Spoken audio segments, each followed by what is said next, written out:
What do you mean that on the 23rd of this month, I'm going to be 29? I'm not married, no kids. I've always been a lover girl. I love with everything I have. The little money I make. What do you mean that I'm going to be 29 this month? I don't have any achievement. I don't even have clothes. I don't even have food. What do you mean?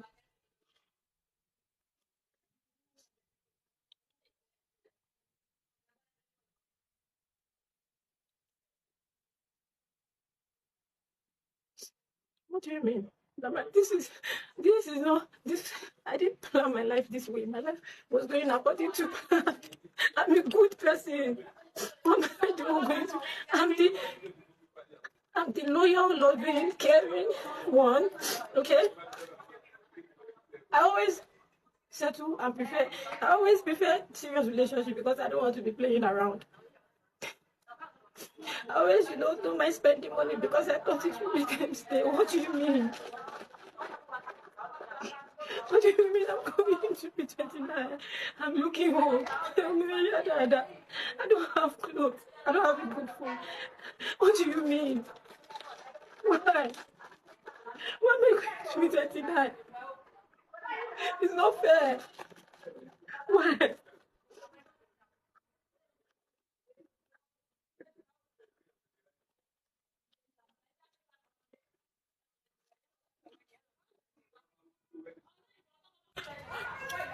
People have to make clear to their parents. Is this not enough reason? Lip gloss. I have this lip gloss in too. I'm turning 40 this year and everything is just hitting me right now. It's like not where I wanted to be. I haven't succeeded at anything. God, I haven't even tried. Like, I don't even know anymore. I don't know how to do anything. I don't know how to cope with anything. And I'm like, I don't know how to, I did this whole growing thing wrong. Like I'm supposed to be an adult. I'm supposed to be able to handle these things, and I can't handle anything. And I literally am just realizing, like, it's been 40 years of this, and like, it's 40 years of just being confused and not knowing and like figuring things out slower and like not like I haven't built anything. I have nothing like to show for this time. I just don't know what I'm doing here, and I'm lost. I'm afraid, and I'm starting to realize, generally speaking, that men my age are just not attracted to me, or I don't know what it is. I don't really have men my age coming after me, and so I'm wondering why. Not because I plan on changing anything. Like, I'm just genuinely curious. What I'm thinking is either one, I just seem too exhausting, or maybe two, I seem too crazy, like too much of a handful. So what is it? Can someone tell me? You're really not going to hurt my feelings. I just am curious.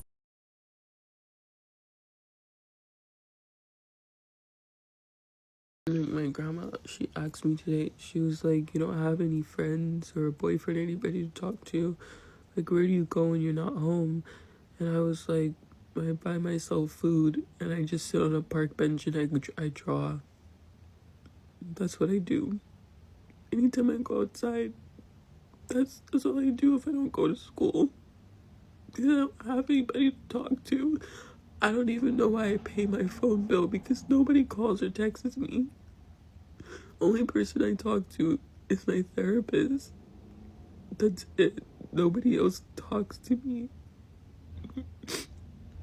I always hate when people, like, when you express yourself and then people are like, oh, just focus on yourself, love you.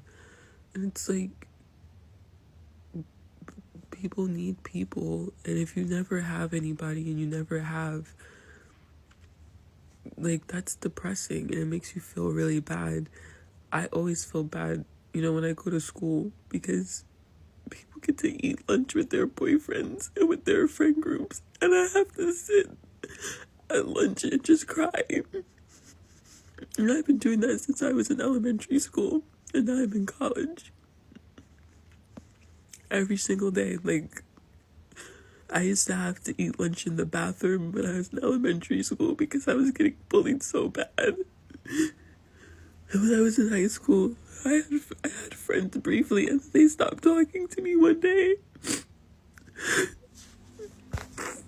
Do you know what keeps a lot of women in mediocre relationships? A myth. The myth of scarcity. As a divorce lawyer, I see it all the time. Women settling for less, not because they don't know what they deserve, but because somewhere along the way they were told that good men are like limited edition handbags. Rare, hard to find, and if you don't grab one now, even if it's scuffed and overpriced, someone else will. That belief is not only false, it's dangerous.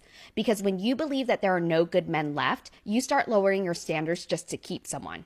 Anyone. You stay with the guy who's emotionally lazy, the one who can't communicate unless he's cornered, the one who treats love like a reward you have to earn instead of something you're already worthy of. You stay because you think, at least he's not cheating, or at least he comes home at night, or worse, maybe this is just how men are. And that mindset turns into a slow erosion of your joy, your goals, your self-respect. Scarcity is a strategy. It's been used for centuries to control women, to convince us that our worth is in our ability to keep a man and not in our ability to choose the right one. And it's why you'll see women gaslight themselves into staying. We rewrite red flags into quirks. We shrink our needs to appear easygoing. We romanticize crumbs because we're scared we'll never get the cake. The problem isn't that there are no good men. The problem is that we were taught to believe that we don't deserve to wait for them. That if he's decent, that's enough. Stop operating from fear and start choosing from freedom.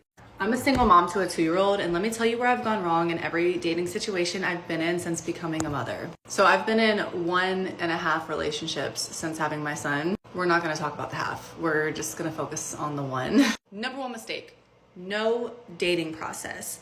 I feel like I want a family and I want a unit and I want to be loved so bad. I ignore the dating process. When in reality, this is something that is so necessary. And upon reflection, I need it. I need a dating process. You need to be courted by a man. If you want a high value man, if you want a man to match your energy as a confident, successful woman, they need to court you. In my last relationship that I just recently got out of, we met and then we're inseparable, like basically living together.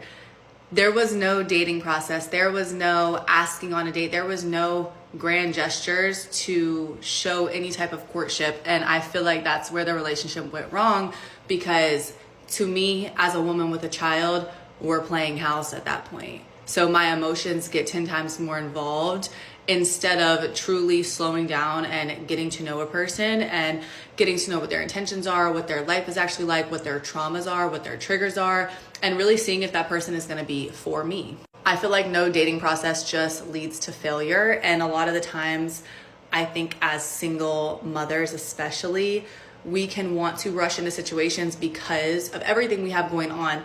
And we already are one step closer to a family because we do have a child. So it makes it difficult. For myself, I have to slow down. I have to go through that dating process to truly get to know somebody. This could be months long. And I've traditionally never been that type of person. So that's something I'm going to be implementing because I am super open to date and super open to meeting somebody who is going to be for me. I've done so much reflection over the past couple years. So let me know if you want me to make another part to this of things that I've discovered dating as a single mom. I just wanted to give this comment a little bit of love because actually in the comment section, this girl is getting roasted, and I just want people to have a think. If you're a single parent with your child full time and you have no support, so your child is with you 24/7, maybe apart from going to school, if you decide you want to start dating, which is completely in your right to do so, there are circumstances beyond your control, which is you may have to go to the park for your first date, let your child play while you meet someone. Like, that might be something you have to do because otherwise you have no other choice. Like, there are no other options. And this lady here, second date, or we wouldn't have worked being an actual single mum with no support. He came to my house while he got ready, and but I suppose she was 3. That was also a thing. Like, age regardless, I think, of the child, being a solo parent with absolutely zero help is already a very isolating life to live. You should be able to go out and live a normal life, meet people, date, etc., etc. But you just have to do things differently. For example, like when I started dating my partner, I had the kids more than 50% of the time, but I did still have time off. So in no way am I in this situation or saying I was in this situation.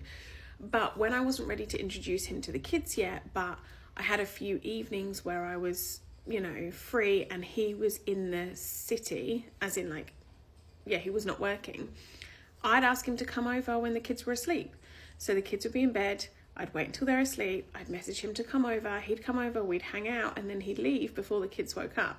And as wild as that sounds, I'm sure there's some people with their judgy pants on, it's just what I did, like, because I wasn't ready to introduce him to the kids yet. I knew he was a great guy, and that, like, that's what you do when you have the children, if that makes sense. So I'm giving lots of love to this woman because there's a lot of people in this situation, and some people are like really roasting her, and I don't think that's very fair.